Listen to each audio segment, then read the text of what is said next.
आज हम जहां से बात शुरू करने जा रहे हैं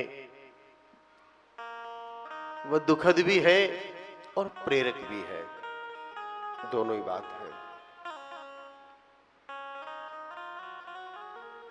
दुख इस बात का है कि हमने कुछ साथियों को खो दिया है। प्रेरक इस बात से है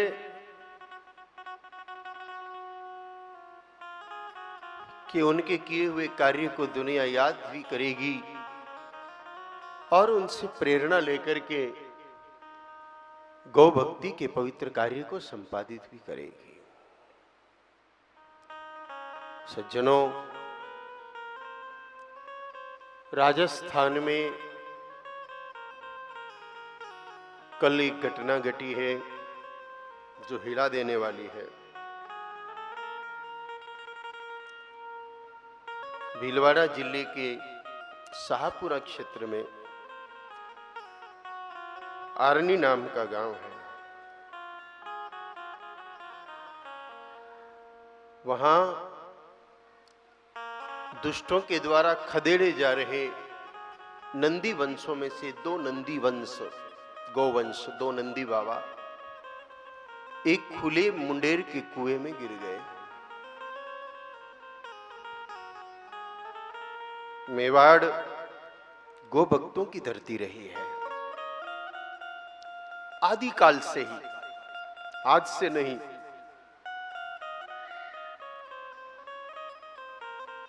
जैसे ही कुछ भाइयों को पता चला कि कुएं में नंदी गिर गए हैं, वो भाई मौके पर पहुंचे। उनमें से 5 भाई, 5 सज्जन कुएं में उतरे। 2 सगे भाई थे, 3 अन्य थे। कुआं लंबी अवधि से बंद पड़ा था और आप जानते हैं कि जिस कुएं का उपयोग नहीं होता है वहां जहरीली गैस बननी प्रारंभ हो जाती है। लंबे समय तक एक ही जल भरा रहता है। उस जल के प्रभाव से उस जल में रहने वाले कीट पतंगों के प्रभाव से बहते पानी में सात्विक जीव अधिक रहते हैं। ठहरे हुए पानी में विषैले जीवों की संख्या बढ़ जाती है। जल निकाला नहीं गया तो विष बढ़ गया और उस प्रभाव से वो जब नंदी बाबा को बांधने के लिए अंदर उतरे तो उनमें से 5 में से 3 गोभक्त भाइयों के प्राण चले गए। 2 तो बिल्कुल भाई थे एक परिवार में, कमलेश और शंकर, एक धनराज।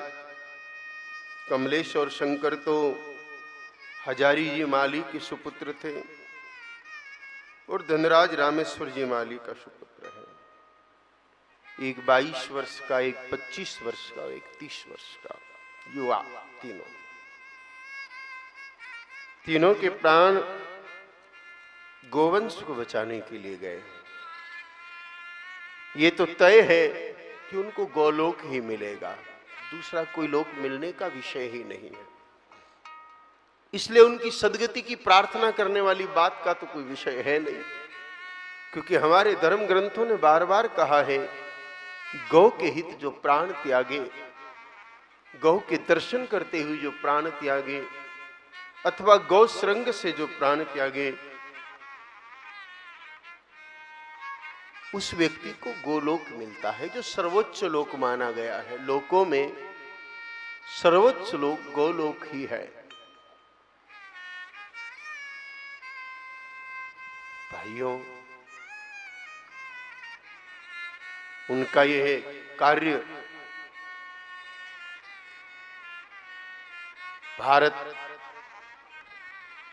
सदियों तक याद रखेगा। उनके परिजनों के प्रति गौ आराधना महामहोत्सव के सभी श्रोता, सभी व्यवस्थापकों की तरफ से खूब संवेदनाएं हैं। हम जानते हैं कि एक पुत्र को जवान करने के बाद खो देना कितना बड़ा दुख का विषय होता है। इस चीज को हम समझते हैं,